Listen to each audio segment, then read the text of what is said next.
Alhamdulillahilladzi arsala rasulahu bil huda wa dinil haqq liyudhhirahu 'ala dini kullihi wa kafa billahi shahida.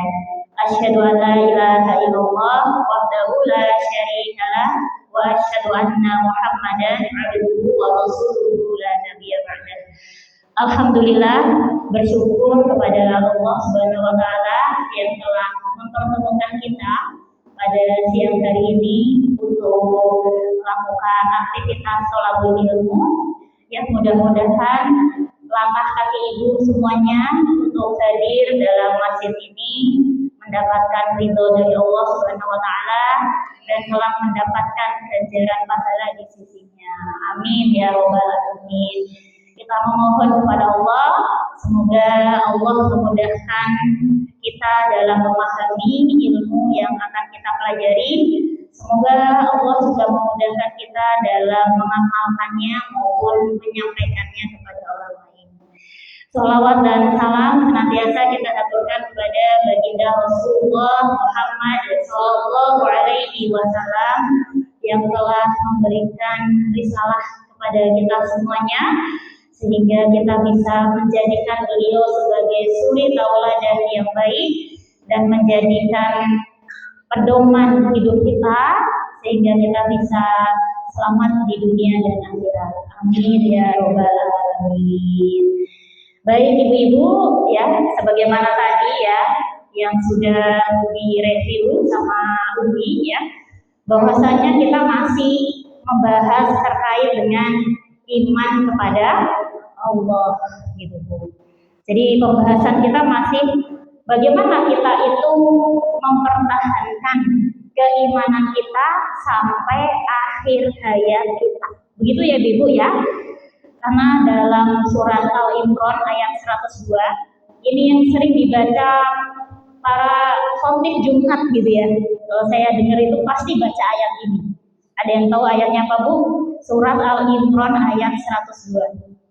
A'udzu billahi minasyaitonir rajim. Bismillahirrahmanirrahim. Udah ketemu? 102. Mau di scroll ya. Di googling apa di scroll?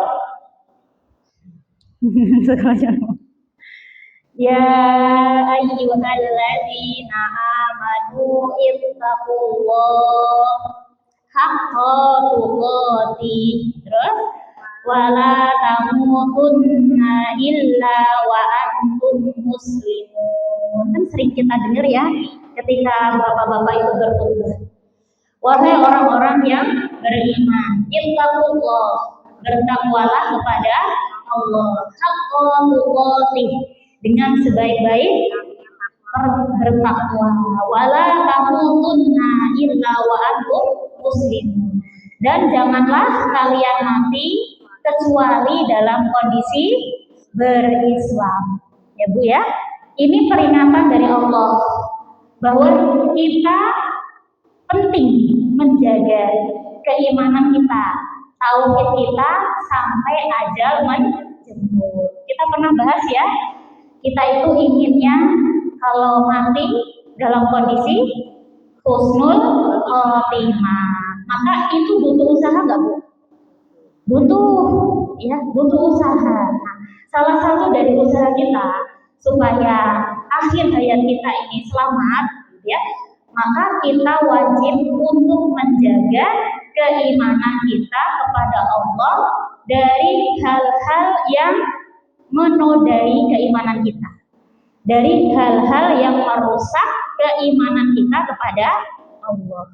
Kemarin sudah sedikit dibahas ya, salah satu hal yang merusak keimanan kita kepada Allah itu adalah kesyirikan. Yang tadi Umi bahas bahwa syirik itu ternyata asal muasalnya itu dari perasaan yang berlebih-lebihan.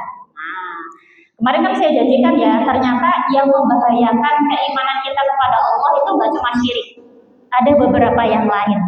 Nah, kita akan bahas satu persatu ya Ibu ya. Tujuannya apa? supaya kita bisa mengenali, supaya kita bisa introspeksi diri, muhasabah diri. Apakah kemudian sifat-sifat ini itu ada dalam diri kita atau tidak? Kalau misalkan tidak ada dalam diri kita bersyukur ya Bu ya, alhamdulillah. Tapi kalau misalnya sifat atau sikap ini ada pada dalam diri kita, maka kita harus menyadarinya gitu. Sehingga kita bisa menuju taubat kepada Allah Subhanahu wa taala. Tapi bayangkan kalau misalkan nggak sadar bahwa kita itu ternyata ketempelan sifat atau sikap yang ternyata itu membahayakan keimanan kita. Itu berbahaya nggak? Iya, merasa selalu benar, padahal sudah menyimpang dari keimanan kepada Allah. Makanya perlu kita bahas. Tidak cukup kita mengatakan saya beriman kepada Allah. Iman itu kan dalam hati, dengan lisan, dan dibuktikan dengan perbuatan. Tapi kan Allah itu nggak hanya butuh kita ngomong saja ya Bu ya, tapi harus terbukti dalam perbuatan.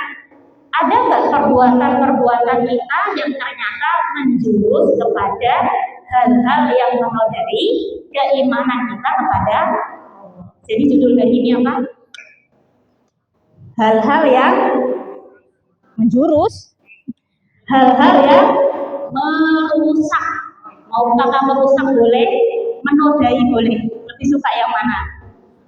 Merusak gitu ya. Nah, biar ibu-ibu punya judul ya. Hari ini kita akan bahas hal-hal yang merusak. Merusak apa Bu? Keimanan kepada Allah Subhanahu wa taala. Apa aja tadi yang sudah disebut? Kita akan bahas. Yang pertama, syirik. Sudah sering dengar kata ini? Ya, saya akan bahas syirik ya.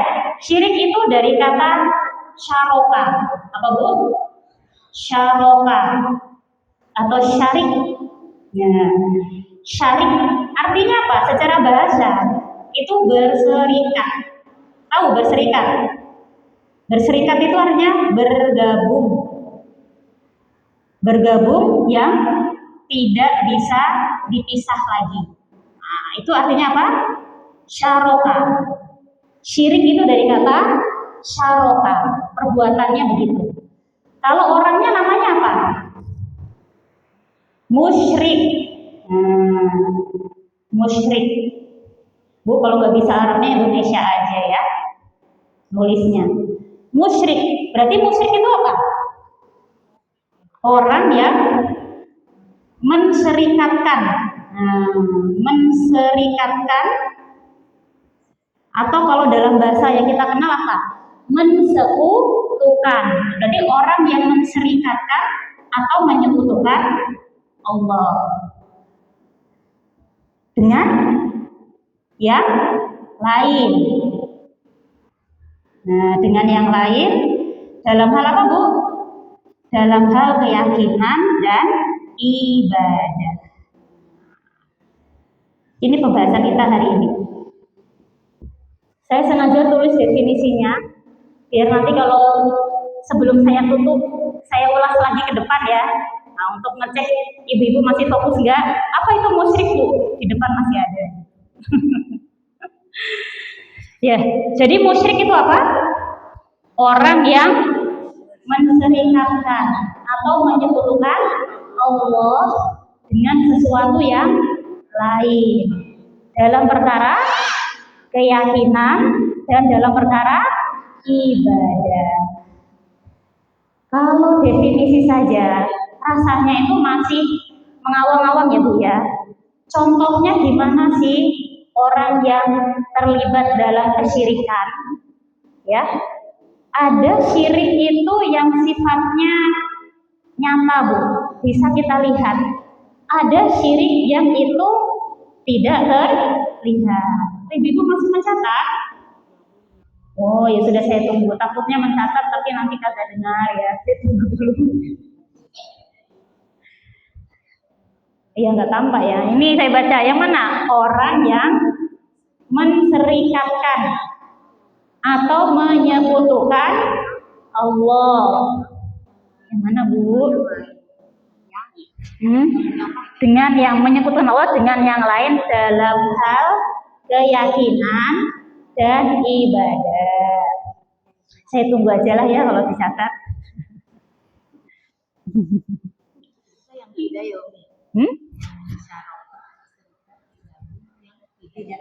Iya, itu makna dari sisi bahasa. Kalau yang bawah makna dari sisi istilah, lebih detail lagi. Penjelasannya setelah Ibu selesai nulis.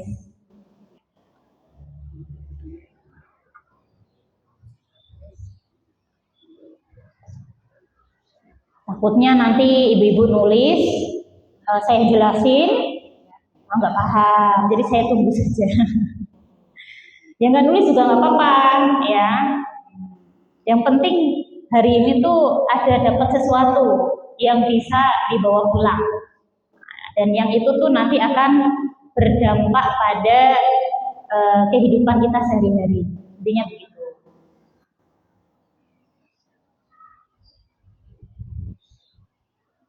Ya, silakan Bu, belum dimulai, tenang aja. Sudah ya Bu ya, dipoto aja kali. Nah, ya, saya kasih contoh. Yang penting itu tuh paham ya. Nah, dari masalah ini nanti bisa dipoto atau kemudian dicatat di rumah. Contoh Bu, contoh perilaku yang syirik ya, seperti yang kemarin sudah pernah kita bahas, yaitu menyembah patung, menyembah berhala, atau menyembah benda-benda yang dianggap keramat. Nah, aku nggak nyembah patung kok, aku nggak nyembah berhala, tapi dia punya benda pusaka yang dia itu sembah, yang dia itu hormati. Tadi siapa yang bilang keris tadi? Oh Ibu. Macam-macam gitu ya. Kalau zaman dulu kan patung, berhala. Zaman sekarang apa? Benda-benda yang dikeramatkan. Nah, itu bisa jatuh kepada kesyirikan. Atau kemudian model lain, melakukan ritual. Ritual itu apa? Misalkan melakukan pengorbanan atau berkorban selain atas nama Allah. Ritual, banyak ritual. Kalau kita kan punya korban yang disyariatkan ya, yaitu Idul Adha kemarin. Tapi ada orang itu yang mengorbankan kepala kebo banteng, ya, dipendam hidup-hidup kepalanya, itu kan ritual. Tapi ternyata itu bukan untuk Allah. Misalkan apa? Supaya penjaga gunung tidak marah atau penjaga laut tidak marah. Itu adalah aktivitas-aktivitas syirik, ya, syirik yang nyata, yang bisa kita lihat secara fisik. Dan ini syirik ini besar atau kecil Bu? Besar. Nah, ada lagi misalkan bersumpah, bolehnya bersumpah atas nama Allah ya Bu ya. Tapi ketika ada orang bersumpah atas nama selain Allah, itu bisa juga jatuh kepada kesyirikan. Demi dewa matahari itulah ya. Atau kemudian anak sekarang itu ada, nggak sadar kalau itu bisa menjurus kepada kesyirikan. Demi alam semesta. Alam semesta itu khalik apa makhluk? Makhluk. Tapi ini Gen Z zaman sekarang itu kalau dilihat itu alam semesta merusuh itu. Semoga alam semesta mengizinkanku hari ini aku kesini. Ya itu alam semesta itu kan makhluk gitu ya. Walaupun itu berupa ucapan, tapi kalau itu lahir dari sebuah keyakinan atau kepercayaan, maka itu bisa jatuh kepada kesyirikan.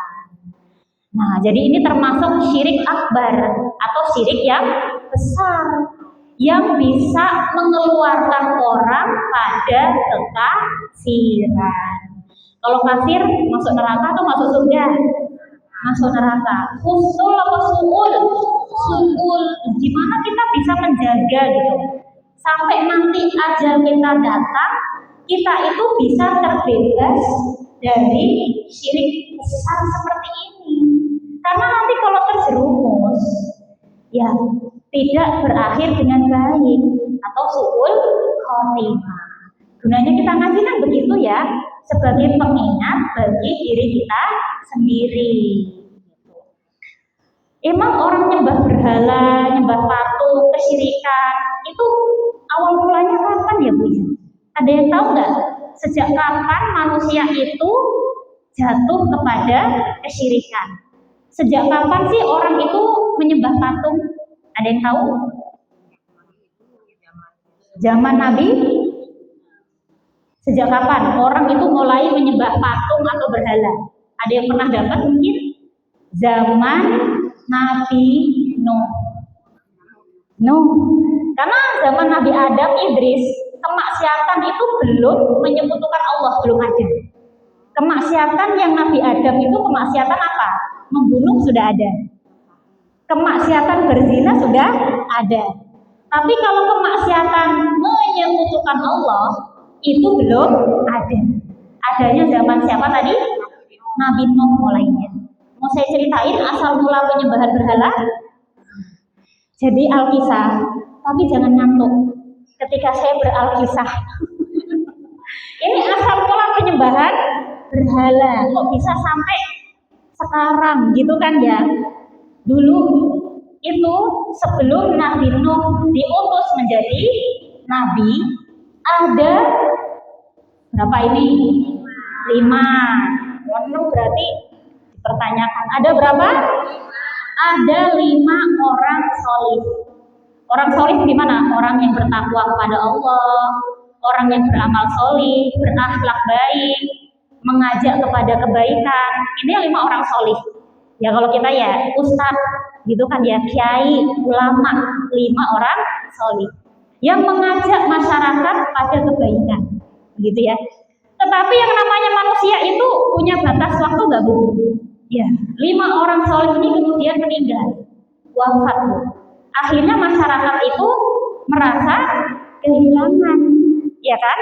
Nah, ustadznya wafat, yang ngasih ceramah wafat, masyarakat pasti merasa kehilangan, sedih.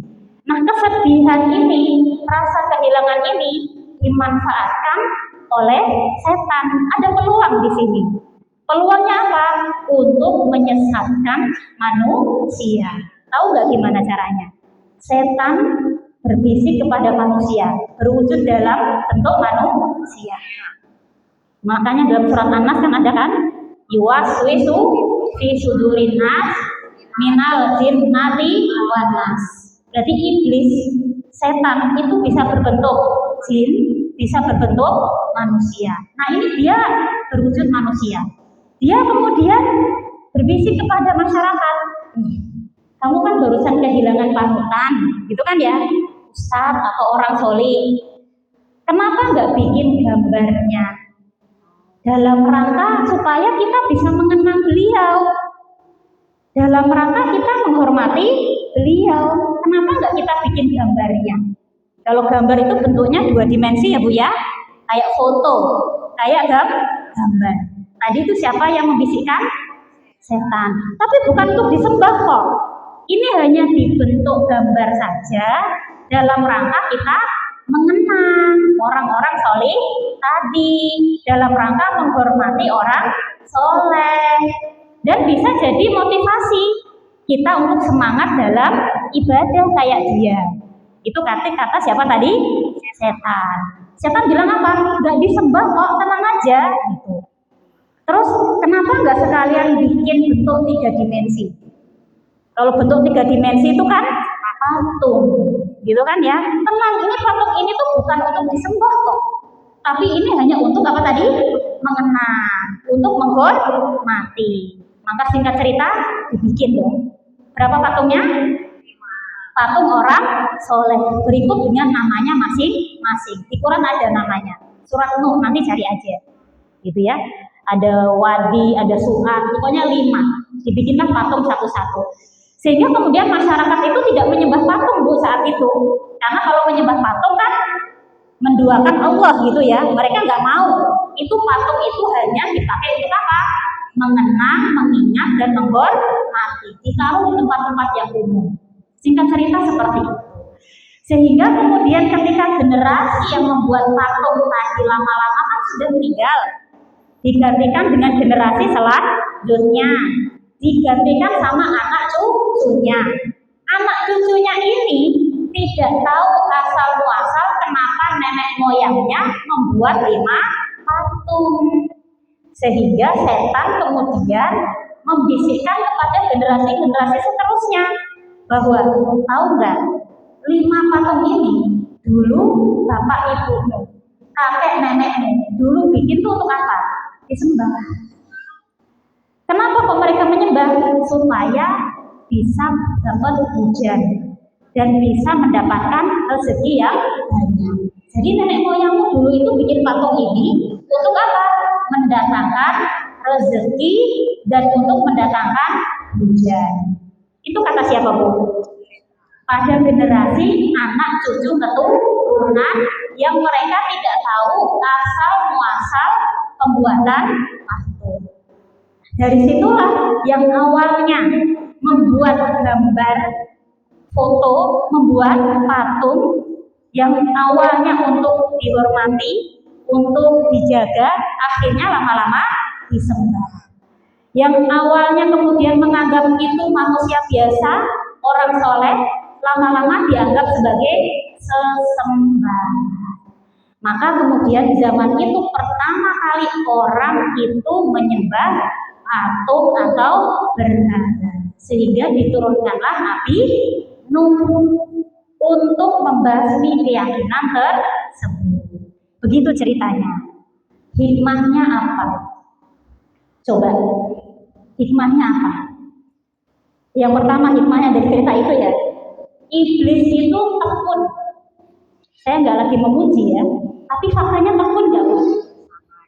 Sabar. Coba tengok, apakah iblis kemudian langsung menyuruh generasi pertama tadi membuat patung dan menyembahnya? Tidak. Enggak kan?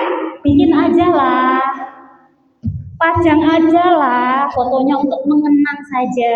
Kan gitu ya? Kan kamu kangen, kan kamu cinta sama baginda guru itu, gitu kan ya? Nggak disembah kok, tenang aja, nggak syirik gitu. Oke. Tapi ketika generasi bapak ibu itu sudah meninggal, anak-anaknya tuh kan nggak ngerti. Kenapa bapak ibunya itu pajang patung, kok diliatin terus? Padahal bisa jadi bapak ibunya dulu ngeliatin karena kangen, karena rasa kehilangan. Tapi generasi selanjutnya kan nggak tahu asal muasal kenapa leluhurnya itu membuat patung. Disitulah setan kemudian mengambil alih. Tekun nggak setan, Bu? Tekun, sabar, nunggu generasi ketiga, keempat yang sudah jauh dari generasi pertama untuk dibisikkan seperti itu. Iblis saja tekun loh. Kita juga harus tekun dalam perkara kebaikan. Satu generasi katakanlah 100 tahun umur manusia. Tekunnya apa? Sampai 2 generasi. Bisa jadi 500 tahun. Baru anak cucu turunnya tadi dibisikin. Patungnya masih ada kan? Gambarnya masih ada kan? Tapi sudut pandangnya sudah berbeda. Itulah ketekunan iblis. Kenapa kok iblis itu tekun banget menyesatkan manusia? Ya iya, kan dendam dari dulu. Ketika Nabi Adam diusir dari surga, iblis kemudian akan masuk neraka selamanya. Terima nggak mereka? Terima, dengan syarat diizinkan untuk menggoda cucu anak keturunan Adam untuk terseret masuk ke dalam neraka. Yang pasti masuk neraka siapa? Yang menyekutukan Allah. Makanya iblis sangat tekun, pantang menyerah. Bu, iya, mencari teman. Semakin banyak yang iblis sesatkan, sabar dia, nggak apa-apa. Generasi pertama nggak nyembah patung dulu, tapi orang Jawa tuh nginting-nginting. Nanti tunggu saat yang tepat. Generasi kedua, ketigamu nanti akan aku sesatkan lewat apa? Perantara patung dan gambar yang dipasang nenek moyang. Di dalam hadis seperti itu. Nah, itu hikmah pertama ya, bahwa iblis itu takut. Kemaksiatan itu diperjuangkan enggak? Iya enggak sama iblis? Iya. Lah kok terus kemudian kebaikan kok kita enggak perjuangkan? Yang namanya hak dan batil itu sampai akhir zaman selalu bertarung. Nah, kita ini tiap hari itu kan sedang melawan hawa nafsu. Untuk datang ke sini aja juga harus melawan gitu kan ya, hawa nafsu, supaya nggak terseret kepada kebatilan-kebatilan tadi. Balik lagi tadi ya, setan itu tekun, iblis itu tekun dalam menggoda manusia. Sampai sekarang apakah masih tekun iblisnya? Kok ibu tenang aja, tak kuliah? Udah tahu iblis itu tekun, strateginya jangka panjang. Hikmah yang kedua, iblis punya strategi jangka panjang. Coba tengok, apakah iblis kemudian menggiring generasi pertama untuk menyembah berhala tadi? Tidak, enggak kan? Cuma disuruh bikin untuk mengenang aja. Berarti dia punya strategi jangka panjang, proyek. Bu, kesyirikan aja dibikin proyek, strategi jangka panjang, karena setan nggak mau hanya menyesatkan satu generasi, harus dipupuk terus. Nanti setelah anak cucu keturunannya baru ditumbuhkan bibit-bibit kesyirikan. Setan aja punya strategi jangka panjang. Masa kita yang anti setan ini kan nggak mau ngikutin langkah-langkah setan. Wala khutuwatis syaiton. Janganlah kalian mengikuti langkah-langkah setan. Sudah tahu langkah setan masuk ke neraka, tapi faktanya pada masih suka mengikuti langkah-langkah setan. Kenapa kok bisa begitu? Karena setan itu tekun, iblis itu tekun dalam menyesatkan manusia. Yang kedua, iblis itu punya strategi jangka panjang. Untuk apa? Menyesatkan manusia. Kok ibu di sini mukanya nggak ada yang takut dan khawatir gitu ya? Masih santai gitu. Tenang gitu ya. Padahal proyeknya itu dari ribuan tahun yang lalu nggak Bu? Jangan bilang setannya mati Bu, nggak akan mati dan terus berkembang. Iya, berarti harus semakin sekarang makin sesat lagi kan? Makanya kesesatan merajalela. Tapi saya lihat ibu masih santai. Itulah ya permasalahannya di mana gitu ya. Itu hikmah yang kedua. Hikmah yang ketiga Bu. Tadi generasi pertama yang bikin gambar untuk menang sebenarnya benar atau salah sih? Untuk menang orang, pajang foto orang, sebenarnya itu boleh nggak sih? Salah nggak sih? Nggak salah ya Bu ya, cuma mengenang. Kayak ibu nih kalau misalkan orang tuanya udah wafat, punya foto, pengen mengenang. Kalau bapaknya solih, melihat fotonya makin rajin ibadah, semangat. Sebenarnya kan nggak salah ya Bu ya. Tetapi yang awalnya itu kita ingin menghormati orang soleh, menghormati tokoh soleh agama gitu kan ya, tapi bisa disesatkan oleh setan menuju kesyirikan. Berarti di sini kita kan bisa ngambil pelajaran gitu ya Bu ya, bahwa jangan sampai yang awalnya menghormati seseorang, orang itu masuk kan? Itu berlebih-lebihan. Dalam bahasa Arabnya bulu, bukan bulu ya, bulu. Nah, ini tulisannya gini, bulu. Apa itu bulu? Berlebih-lebihan. Pernah dengar nggak Bu? Segala sesuatu yang berlebihan itu tidak baik. Itu adalah bulu. Bulu dalam masalah mencintai makhluk bisa jatuh kepada kesesatan. Hulu dalam mengidolakan seseorang. Beda tipis loh ya, antara menghormati atau kemudian terlalu mengagung-agungkan. Menghormati tokoh agama boleh nggak? Boleh. Tapi jangan hulu. Hulu itu apa? Terlalu mengagung-agungkan. Coba belajar dari kasus tadi. Kasus apa tadi? 5 orang soleh yang terlalu diagung-agungkan sampai dibikin 3 dimensi. Kenapa? Rawan setan masuk, dan itu memang strategi setan jangka panjang. Jadi boleh kita itu mengagumi seseorang, mengagumi tokoh agama, boleh, menghormati seseorang, mengagumi seseorang, boleh. Tapi jangan sampai jatuh pada mengagung-agungkan, karena nanti bisa jatuh pada pengkultusan atau menyembah seperti itu, karena sudah pernah terjadi. Kita harus belajar dari sejarah zaman Nabi Nuh alaihissalam. Jangan sampai kecintaan kita kepada makhluk mengalahkan kecintaan kita kepada Allah Subhanahu wa Ta'ala. Sampai sini bisa dipahami, Bu? Kenapa ini di zaman sekarang berbahaya? Zaman dulu itu sudah proyek awal, dan proyek ini terus berjalan, diduplikat sama anak setan itu ya begitu, mengagung-agungkan. Gitu ya. Sebenarnya kan nggak masalah kalau kita itu mencintai orang solih, menghormati orang solih. Tapi karena terlalu mengagungkan tadi, banyak yang kemudian jatuh kepada pengkultusan. Ketika sudah jatuh pada pengkultusan, kan itu kan perasaan kan yang membabi buta kan, akal kemudian tidak mengkontrol, sehingga apa?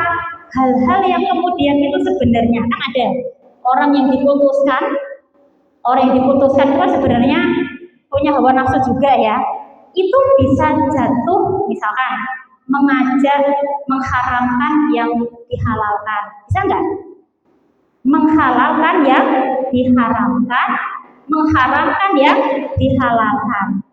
Dan karena pengkultusan kekagumannya membabi buta, pengikutnya itu kemudian tidak berpikir panjang, gitu loh. Sehingga asal kata panutannya tadi, walaupun itu kemudian melanggar syariat, dia nggak berpikir, akan mengikuti begitu saja. Masyarakat zaman sekarang apakah ada yang seperti itu? Banyak, gitu ya.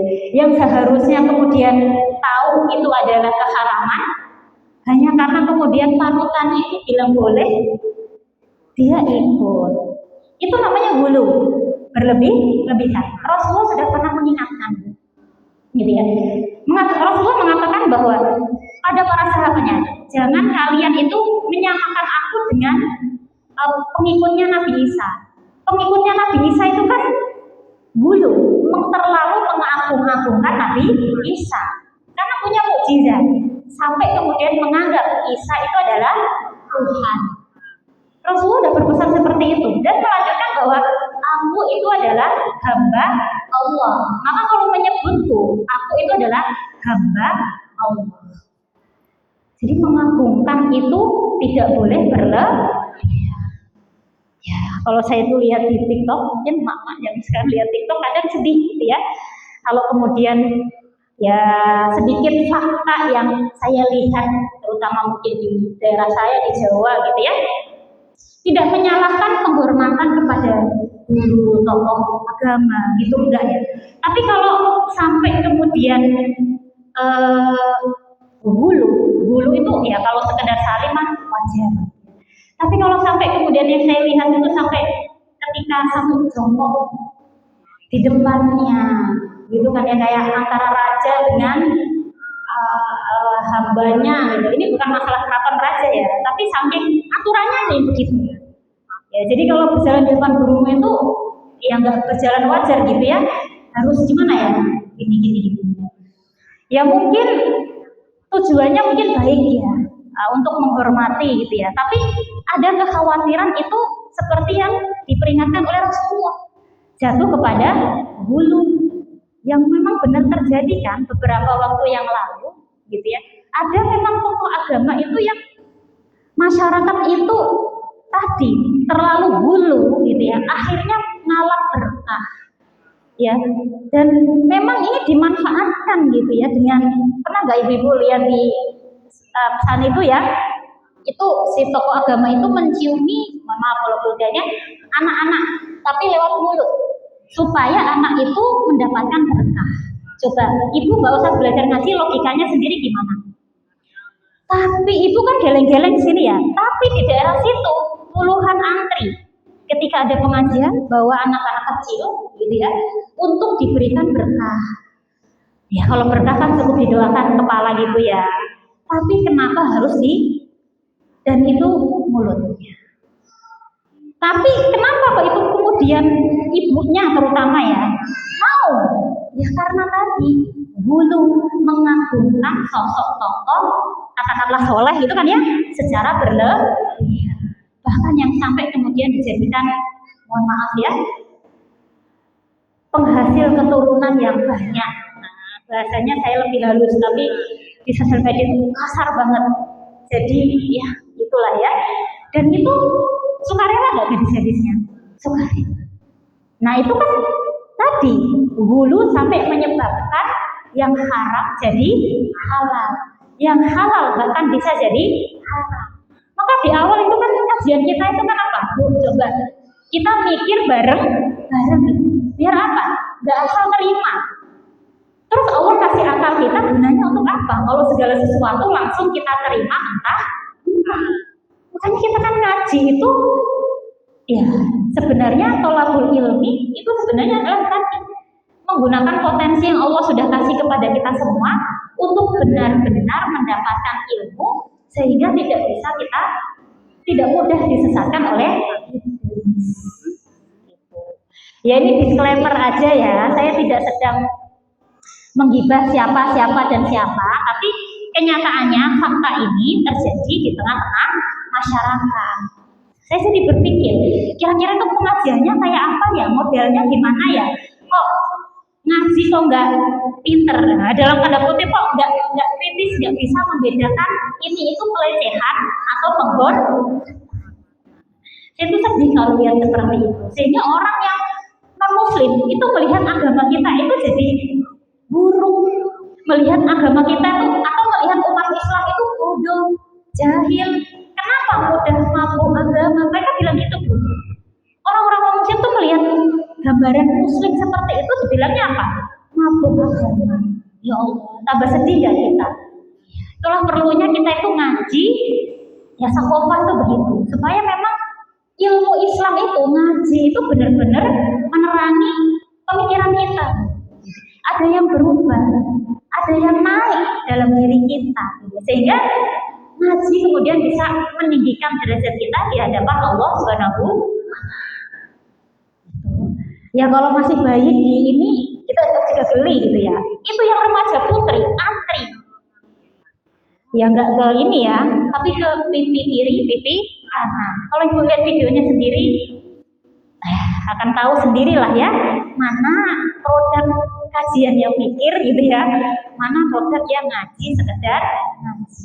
Disclaimer, mohon maaf ya, ini kan sesama muslim sebenarnya, tapi kan ini demi menjaga akidah kita, ya, jangan sampai jatuh kepada hulu. Memang sih nggak nyembah patung, memang sih nggak nyembah berhala, tapi mengagumi seseorang sampai berlebihan itu bisa jatuh kepada kesyirikan. Begitu ya ibu-ibu ya. Bisa diterima kira-kira? Saya tuh pengen nanti setengah jam sebelum selesai tuh ada yang bertanya gitu. Jadi saya nggak ngomong terus tanpa tahu apa yang ada dalam benak ibu-ibu. Saya yakin pasti ada yang mau ditanyakan terkait dengan foto, terkait dengan patung. Kalau patung nggak ada ya, nah, itu udah saya pancing ini. Itu dulu. Nah, artinya yang dimaksud syirik itu kan fisik tampak ya Bu ya. Ada patungnya, gitu kan ya? Ada apa tadi? Sesuatu yang dikeramatkan. Akik. Oh, bapak-bapak itu kan suka pasang akik. Enggak salah akiknya itu. Tapi kalau dia berpikir dengan pasang akik ini, auraku jadi bersinar. Bukan aur-auran gitu kan ya. Berarti ada keyakinan mengkeramatkan benda tertentu. Gitu ya. Nah, maka yang kemudian berbahaya, ini kan syirik besar ya Bu ya, udah jatuh pada mengeluarkan dia dari keislaman. Syirik besar itu. Makanya yang nggak kita lihat, saya tanya, agama orang Arab sebelum Nabi Muhammad datang, ya kan? Atau kemudian kalau saya tanya nih, gimana? Siapa yang disembah orang Arab sebelum Islam datang? Sebelum Nabi Muhammad menjadi nabi, siapa yang disembah orang Arab? Yang disembah orang Arab sebelum Islam itu datang? Bukan Allah. Iya. Ketika ditanya orang Arab jahiliyah ya, sebelum Rasulullah itu sebagai nabi, siapa Tuhan kalian? Allah. Buktinya apa? Karena tahu siapa nama bapaknya Nabi? Nama bapaknya Nabi Muhammad. Abdullah. Abdun itu hamba, Allah itu Allah. Berarti kan orang-orang Arab sebelum Nabi Muhammad membawa Islam, mereka mengenal Allah sebagai Tuhan kan? Iya. Terbukti banyak yang namanya Abdullah. Banyak yang namanya Abdullah, berarti nama Allah yang itu sudah dikenal oleh bangsa Arab. Kan dari zaman nabi-nabi sebelumnya gitu kan ya. Tapi kenapa kok tetap dibilang kafir Quraisy? Kenapa tetap dibilang kafir? Ya, kenapa? Ini saya aja mikir ibu ya. Mereka mengenal Allah nggak, Bu? Iya. Karena ketika mereka ditanya, man rabbuka? Orang jahiliyah bilang siapa? Allah. Abu Jahal, Abu Lahab tahu? Ketika ditanya, man rabbuka? Jawabannya siapa? Allah. Tapi ketika ditanya, man ilahuka? Siapa sesembahanmu? Lata, Uzza, Manat, Hubal, banyak. Loh, terus bedanya apa? Man rabbuka? Siapa Tuhanmu? Jawabannya apa Abu Jahal? Allah. Tapi ketika ditanya, man ilahuka? Jawabannya apa? Lata, Uzza, Manat, Hubal, segala macam. Artinya mereka itu menjadikan Allah sebagai Tuhan pencipta saja. Tapi ketika mereka itu minta keselamatan ya kepada Lata Uzza Manat, minta perlindungan, minta sama siapa tadi? Lata Uzza Manat, berhala. Minta kemakmuran, kesuksesan, minta sama siapa? Lata Uzza Manat. Kok kayak mirip-mirip orang zaman sekarang, Bu? Ketika ditanya siapa Tuhanmu? Allah. Giliran ketika dia di tengah laut terombang-ambing, yang diminta dewa Zeus, dewa laut. Giliran ketika dia usahanya pengen maju lancar ke Gunung Kawi. Loh, ketika ditanya Tuhannya siapa tadi? Allah. Tapi ketika pengen sukses perniagaannya, perdagangannya ke Gunung Kawi. Loh, kok mirip sama orang zaman dulu? Ini yang dimaksud menduakan Allah. Inilah yang dibahas sama Rasulullah. Sehingga bunyi syahadat gimana? La ilaha illa, bukan la robba. Iya kan? Karena ketika mereka ditanya siapa Tuhanmu, jawabnya siapa? Allah. Tapi ketika ditanya siapa ilahmu? Lata, Uzza, Manat, Hubal, berhala. Makanya syahadat itu bunyinya bukan la robba, tapi apa? La ilah. Tidak ada sesembahan. La ilaha illallah, kecuali Allah. Bukan la robba loh ya. Karena mereka mengaku Tuhannya Allah, tapi sesembahannya bukan. Ya, kalau terjemahan Indonesia kan tiada Tuhan selain Allah. Lebih tepatnya itu tiada sesembahan yang berhak disembah kecuali Allah. Karena orang zaman sekarang ketika ditanya Tuhanmu siapa, pasti jawabnya Allah. Tapi tadi ketika anaknya pengen lulus ujian, dia mintanya ke siapa? Ke orang pintar. Jadi kita bodoh. Ke mana? Gitu, ke mana? Nah itu apa bedanya dengan Arab jahiliyah? Itulah Rasulullah itu diutus, Bu. Jadi syahadat ini tuh begitu mendalam maknanya. Karena yang dimaksud ilah beda sama Rob. Itu dalam surat An-Nas ya. Nah, qul a'udzu birabbin nas, malikin nas, ilahin nas. Ilah beda sama rob. Kalau ilah itu apa? Ilah itu orang yang ketergantungan. Ilah itu apa? Ketergantungan pada perlindungan, permintaan, dan kemakmuran. Jadi kalau masih minta perlindungan dari selain Allah, berarti dia punya ilah lain. Kalau dia masih ketergantungan dalam meminta sesuatu pada selain Allah, berarti dia punya ilah lain. Tapi rohnya masih Allah. Syirik akbar. Ini yang non fisik, nggak tampak. Memang secara nyata nggak nyembah berhala, secara nyata nggak pohon beringin enggak.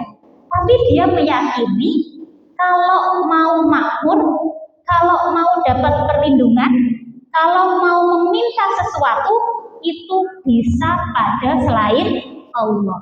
Berarti rohnya Allah, ilahnya entah gunung kawi, bisa jadi.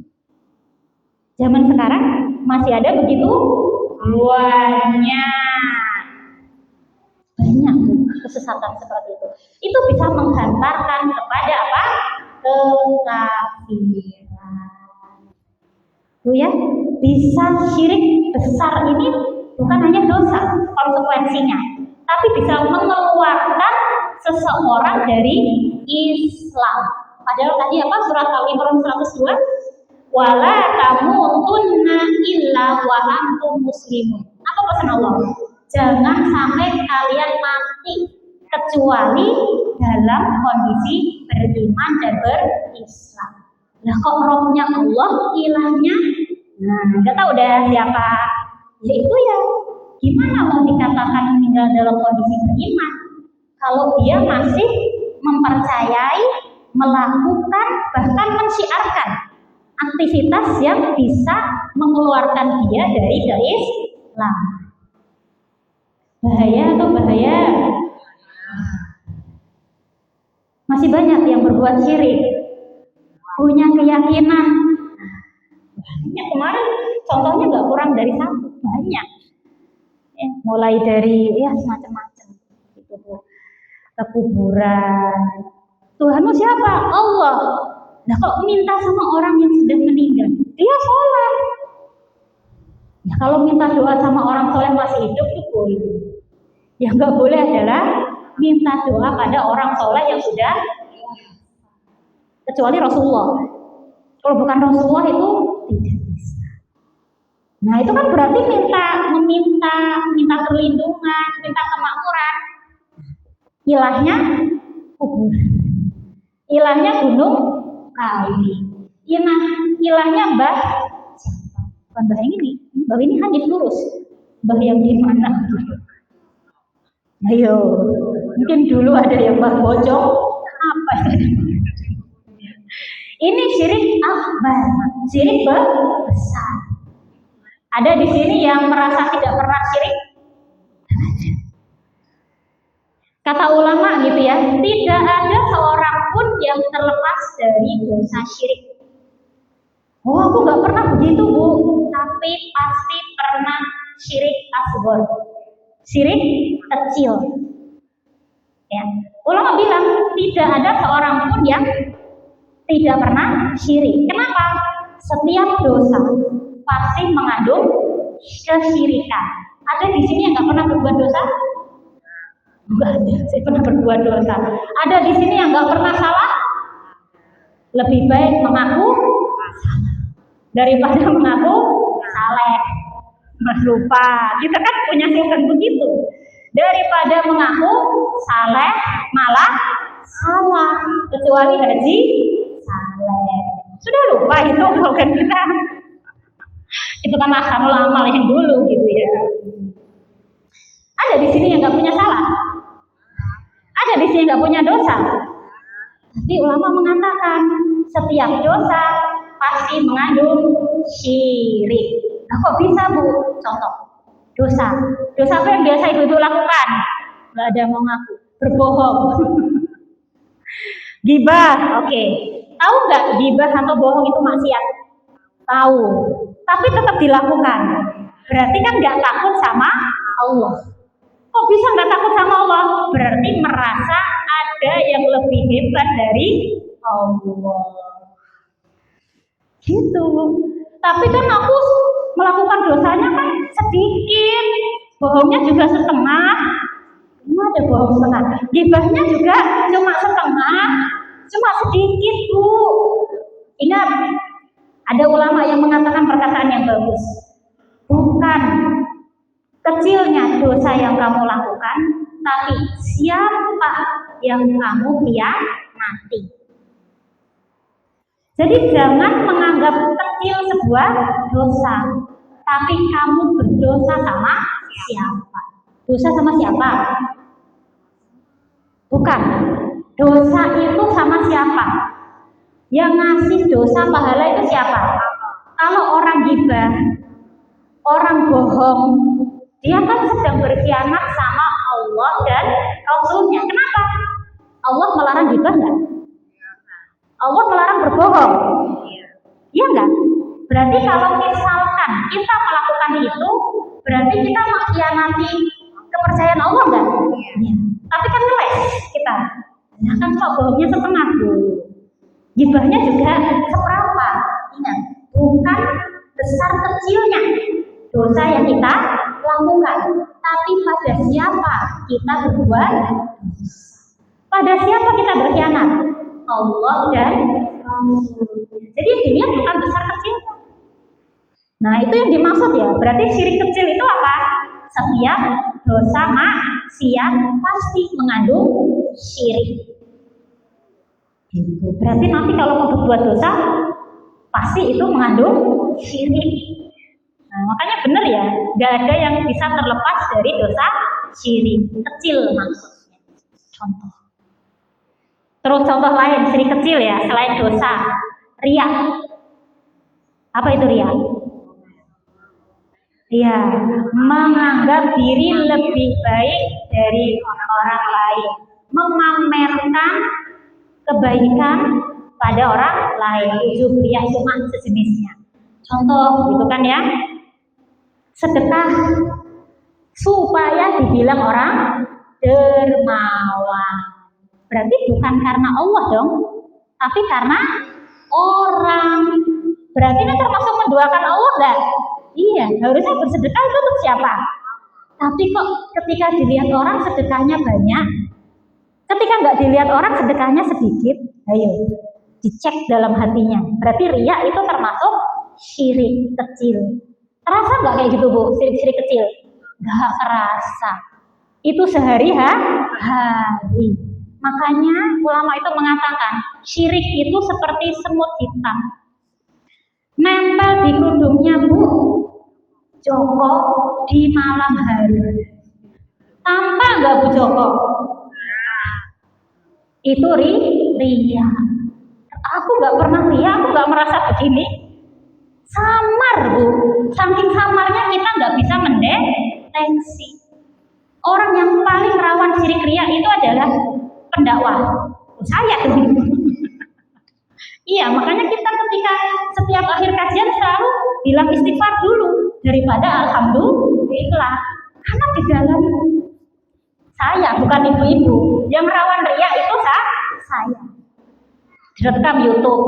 Bukan niat saya untuk populer. Ini tuh buat menunjang yang enggak hadir. Mau ngeles itu supaya nanti kayak ini akun channelnya ini. Enggak, Bu, gitu ya. Tadi riya itu seperti apa gambarnya dalam hadis?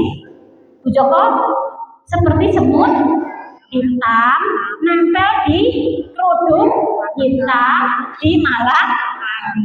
Tampak nggak? Sehari-hari dalam diri kita itu banyak riya, dan itu termasuk syirik. Ayo, di sini siapa yang nggak pernah syirik? Gak ada. Terus gimana, Bu? Ini tadi kan ya, bahwa kita itu judulnya apa hari ini? Hal-hal yang merusak keimanan kita kepada Allah. Makanya dari awal kan saya bilang, Bu, walaupun ibu-ibu sudah beriman kepada Allah 17 tahun plus plusnya banyak, itu tidak menjamin tauhid kita itu mulus gitu loh. Kalau nggak kita upgrade dengan ilmu.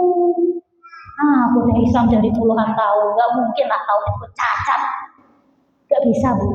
Saya pun masih perlu untuk mengupgrade tauhid.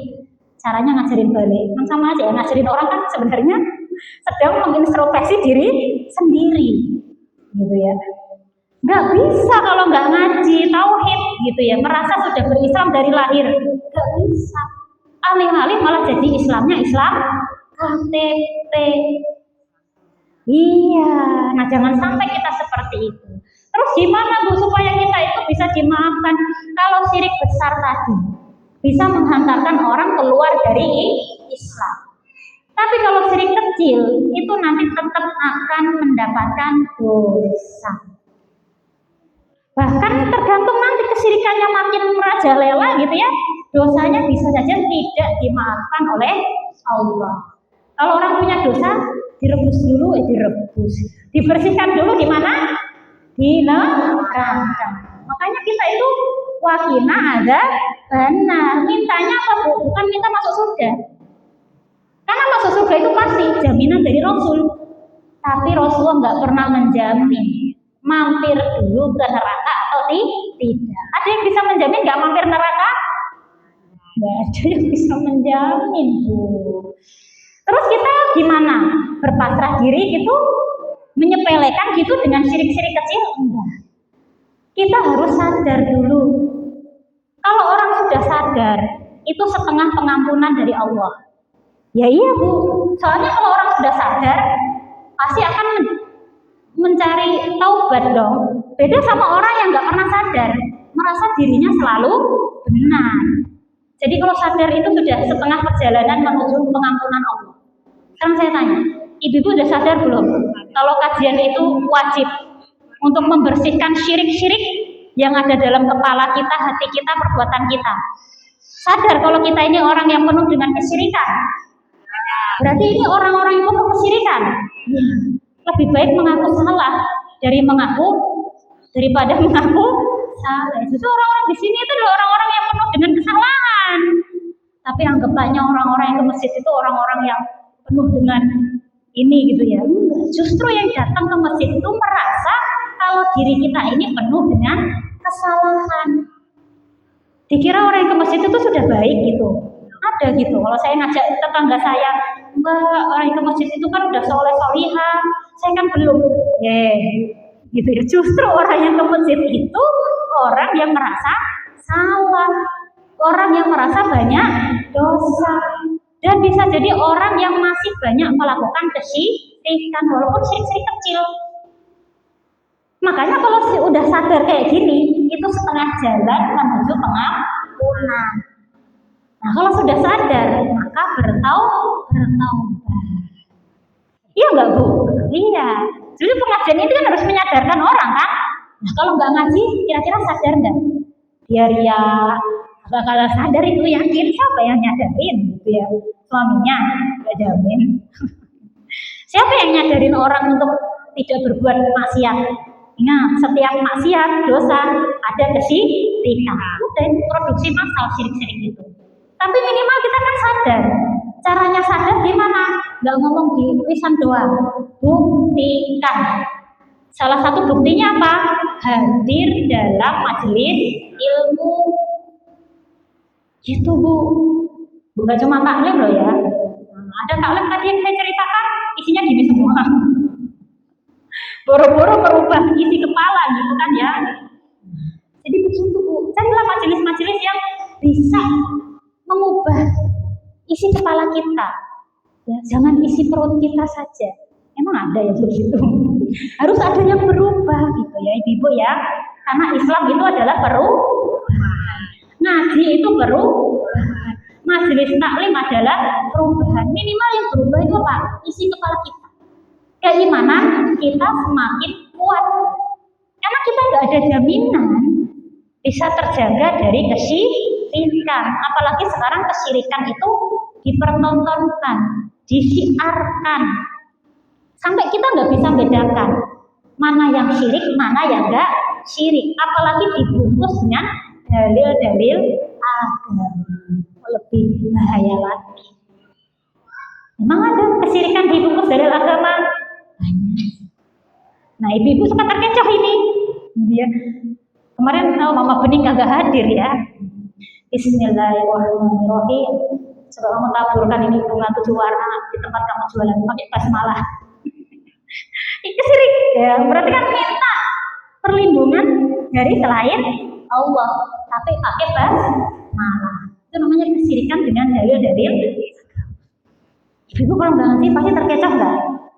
Tapi yang dibaca kan dzikir Bu, yang dibaca kan basmalah Bu. Tapi lihat, niat baik itu harus didukung dengan cara yang benar. Seperti itu ya tentang kesyirikan. Sebenarnya yang mau saya bahas nggak cuma syirik. Ada kafir, ada munafik, ada fasik, macam-macam gitu kan ya. Ada sekuler, nanti apa gitu kan. Tapi waktunya kan nggak cukup ya. Kita bahas satu persatu aja dulu ya tentang kesyirikan. Tahu? Sadar kalau kita tiap hari sehari-hari ini dipenuhi kesyirikan? Sadar? Bagus. Kalau sadar itu artinya sudah setengah pengampunan dari Allah. Setengahnya lagi ngapain? Kalau sudah sadar, taubat. Istighfar banyak. Tidak cukup di lisan.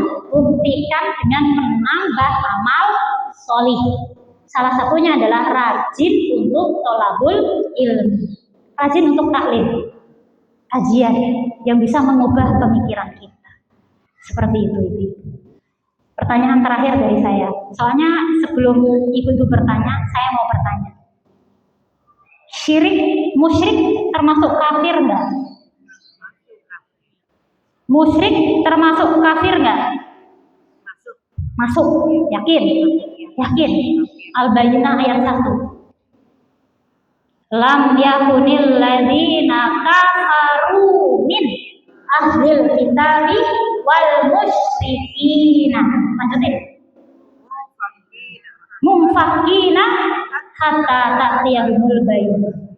Orang kafir ada 2 jenis, tapi ini belum masuk ke kafir ya. Kan depan lagi lah ya. Tapi saya kasih kisi-kisi. Kafir itu ada 2 macam. Satu ahlul kitab, satu musyrik. Al-Bayyinah ayat 1. Yang musyrik sudah kita bahas. Yang belum tentang kafir. Kalau musyrik kita ada ya. Syiriknya ada kan tadi ya. Kalau kafir, waduh, jangan-jangan kita ada unsur kafir-kafir ya ini. Bahaya nggak ya kira-kira? Ibu-ibu harus tahu nih batasan definisi dari kafir itu apa. Yang dimaksud dalam surat Al-Bayyinah. Tapi hari ini pembahasannya tentang syirik dulu. Kelakuannya namanya syirik syarika. Orangnya namanya musyrik. Tadi penjelasannya banyak. Ada musyrik yang nyata, ada musyrik yang tersembunyi. Ada syirik yang besar, ada syirik yang akbar ya Mas. Gitu Ibu-ibu. Masih ada sekitar 15 menit. Silahkan kalau ada yang mau bertanya. Oke.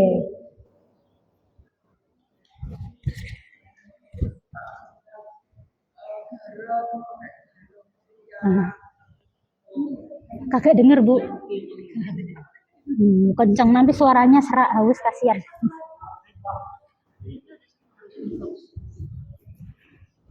Biar di situ. Oh panjang, jangan takut. Hah?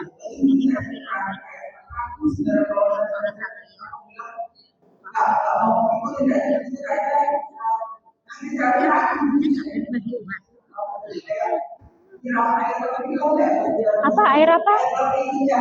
Oh leri.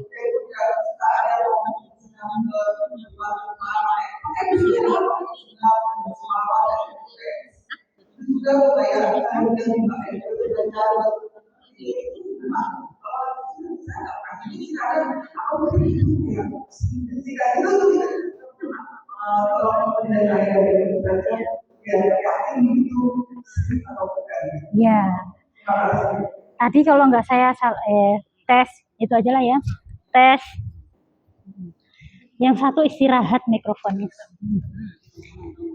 Tadi pertanyaannya air cucian beras, leri orang Jawa.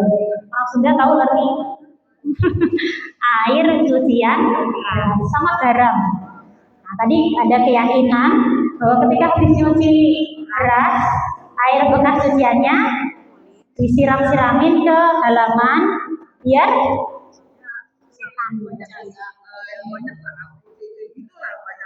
biar setannya nggak mendekat, biar ini.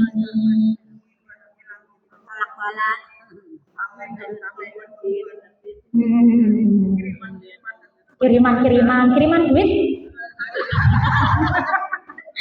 Kalau kiriman duit kan, dari mana dulu?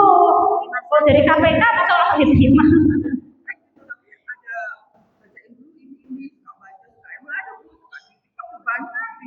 Orang mau juga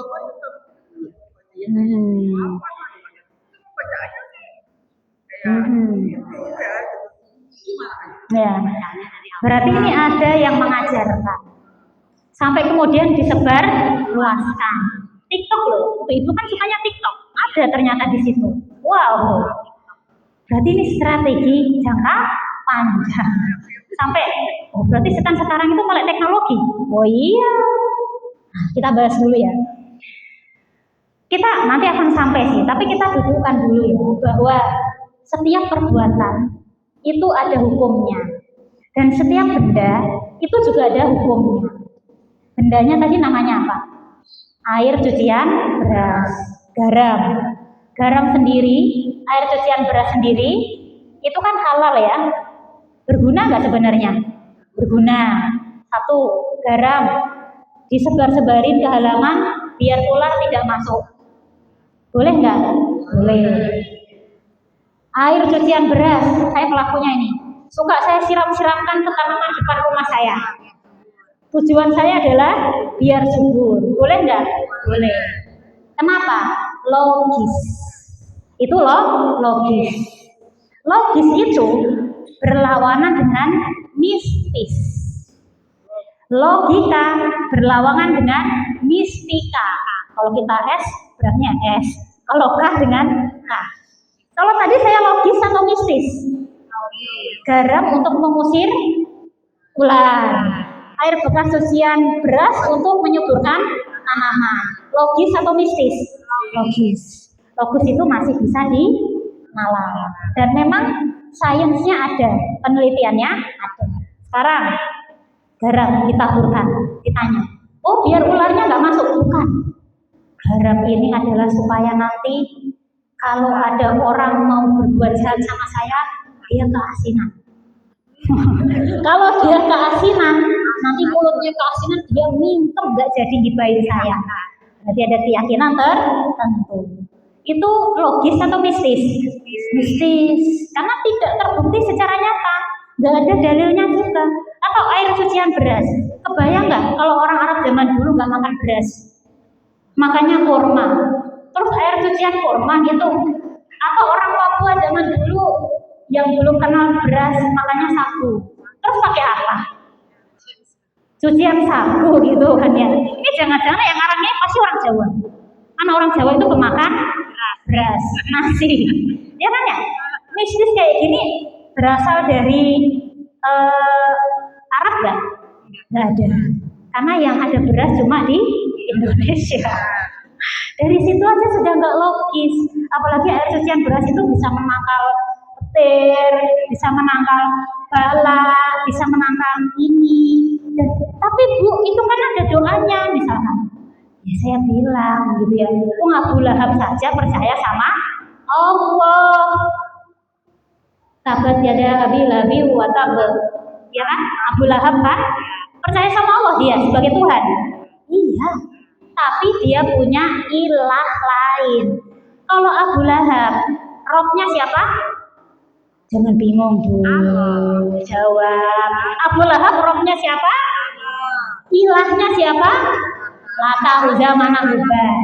Ilah tadi apa? Ketergantungan minta perlindungan. Ketergantungan minta kemakmuran. Sama nggak dengan air leri tadi? Ketika dia ditanya, Tuhanmu siapa? Jawabannya Allah. Sholat nggak? Sholat. Tapi ilahnya siapa? Ya itu, bukan air cucian berasnya, tapi orang yang memerintahkan itu. Karena pasti ada orang yang memerintahkan itu kan? Karena kata orang itu ada bacaannya, harus pakai ini itu. Berarti dia menganggap entah manusianya yang menyuruh, entah air cucian berasnya tadi sebagai apa tadi? Ilah. Padahal sehari 5 kali kita ngomong isinya apa? Asyhadu alla ilaha illallah. Kok masih meminta ilah selain Allah? Kebayang sampai sini? Jadi yang salah itu bukan kemudian itu kan Islam Bu, dia kan menyembah Allah. Abu Jahal, Abu Lahab juga kalau ditanya man rabbuka jawabannya Allah. Tapi kalau ditanya man ilahuka jawabannya Lata, Uzza, Manat, Hubal. Ya kalau di sini nggak ada Lata, Uzza, Manat, Hubal, diganti sama yang lain tadi. Berarti kalau ditanya ada keraguan, betul. Bagus karena ada keraguan. Karena ajaran yang benar itu seharusnya apa? Tidak ada keraguan sedikit pun. Berarti kalau masih ada keraguan tapi nggak terjawab, berarti itu bukan Islam. Sudah benar? Berarti benar ya, setan itu strateginya jangka panjang gitu ya. Nggak cuma jangka panjang, pakai teknologi. Yang Nabi Nuh tadi nggak ada teknologi, sekarang masuk di setiap rumah kaum muslimin sepersekian detik lewat HP. Gitu itu. Habisnya ada yang mau tanya lagi? Oke, itu dulu yang acung, yang kenceng. Suaranya kan, yang lainnya dia dekat ini. Oh, iya.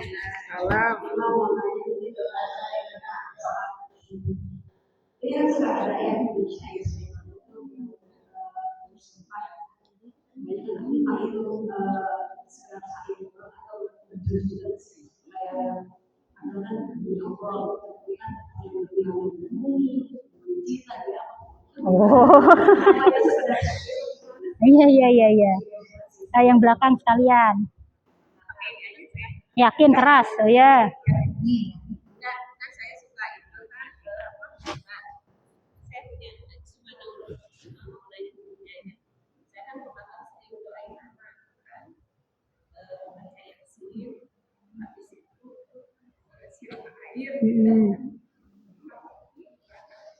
Kenapa?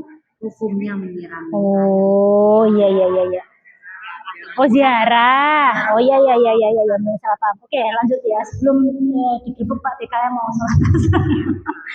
Yang pertama tadi, jangan bersumpah atas nama selain Allah. Apa di belakang itu ketawa. Bentar ya. Nah, betul gitu ya.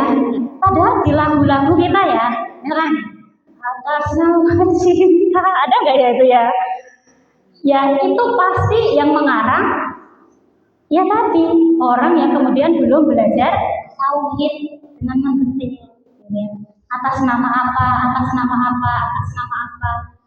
Yang namanya sumpah ya Bu ya. Sumpah itu gini Bu, demi. Sumpah itu kayak apa ya? Wallahi, demi ini aku tuh begini. Demi ini aku tuh begini, gitu ya. Tapi kalau syair itu atas nama Ibu Eis, saya persilahkan untuk maju ke depan. Itu sumpah nggak? Enggak. Berarti belum tentu konteksnya atas nama itu sumpah. Begitu dengan syair gitu. Kalau syair Indonesia mah bisa kita ngerti ya. Tapi kalau syairnya berbahasa Arab, ya nggak tahu juga. Gitu ya. Jadi tidak semua atas nama Umi Eis itu sumpah. Karena bisa aja kan atas nama Pak Kades pembangunan ini akan diresmikan bla bla bla bla. Yang bernada sumpah ini sumpah demi langit dan bumi. Oh, jangan, makhluk itu. Sumpah, nah ini sumpahnya orang-orang kafir zaman dulu. Sumpahnya boleh tuh kayak gini, Bu. Sumpah demi bapak ibuku yang sudah ngelahirin aku tuh, itu sumpahnya orang-orang kafir Quraisy. Jadi beda nada ya, sumpah itu adalah tadi, beda dengan atas nama. Jadi pahami Bu? Nah terus hukum ziarah ke kubur. Ziarah itu artinya berkunjung. Jadi ziarah itu berkunjung kepada orang hidup maupun kepada orang mati. Berarti kalau saya bilang gini, saya mau ziarah ke Umutis, boleh nggak? Boleh. Tapi selama ini orang mengatakan bahwa ziarah itu hanya untuk kebetulan, padahal ziarah artinya mengunjungi. Bahkan mengunjungi itu bisa kepada orang yang hidup. Kita bahas orang yang sudah meninggal kita kunjungi, boleh nggak? Boleh.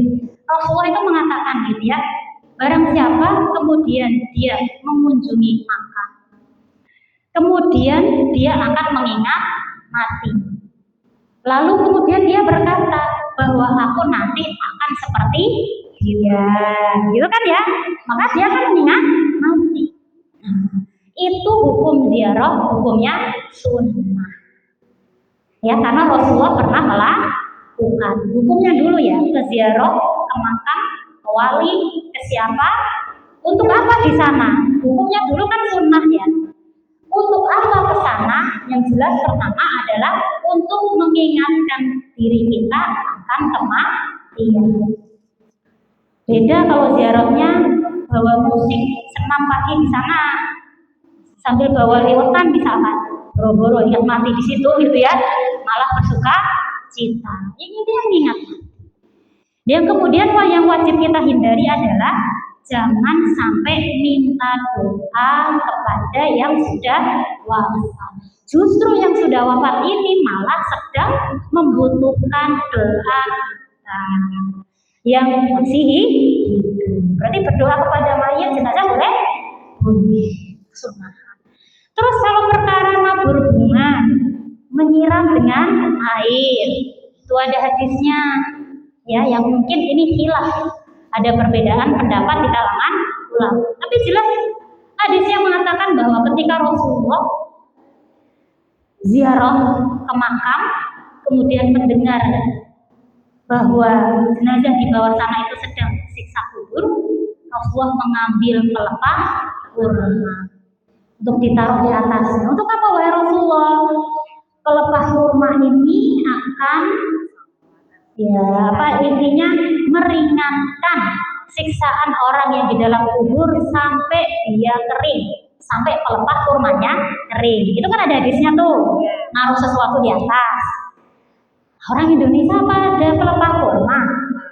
Adanya pelepah pisang. Kata orang Indonesia kagak etis banget gitu ya.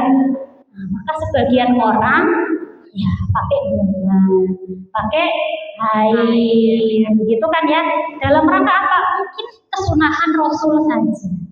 Ini perbedaan pendapat. Ada yang memang tidak membolehkan, karena mengambil pendapat bahwa tabur bunga itu termasuk kategori menghias makam. Dimana kalau menghias makam itu condong pada mengkultuskan makam tersebut. Jadi memang ada dua pendapat ya. Yang melarang tabur bunga juga ada. Alasannya jelas, khawatir tersesat dalam memperindah. Dimana makam itu kalau semakin indah semakin megah, hati manusia akan condong pada kekaguman. Dimana kekaguman dibajak sama iblis menjadi pengkul dosa. Sama nggak kayak tadi cerita Nabi Nuh? Ya, makanya banyak orang yang saklek mengharamkan memperindah kuburan. Bahkan misalnya dibuat sesederhana mungkin, nggak usah dibikin rumah. Di Arab Saudi kan begitu. Seperti itu. Jadi untuk amannya ya, kalau punya bunga ya sekedar ya bunga, jangan tunggu bunga di bawah semuanya gitu ya. Ada kekhawatiran, walaupun kita memang mencintai kan gak hanya mencintai orang hidup ibu ya, mencintai juga pada orang yang wafat. Tapi ingat, jangan sampai mencintai makhluk berlebihan menggeser kecintaan kita kepada Allah. Tempatkanlah sesuatu pada tempat. Gimana caranya? Ngaji terus. Nanti akan bisa bijak dalam melihat keadaan. Gitu kira-kira Ibu bisa menjawab?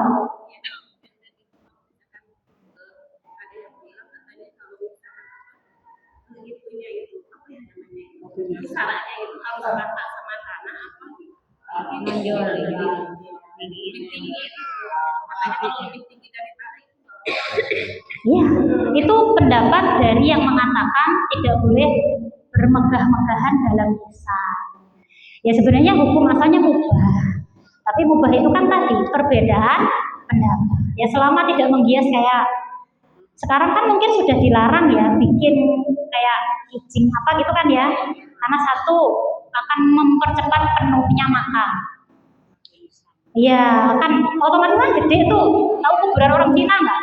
Oh itu sekampung cuma muat berapa orang? Ya kan gedenya coba kita yang menjualkan tiap hari.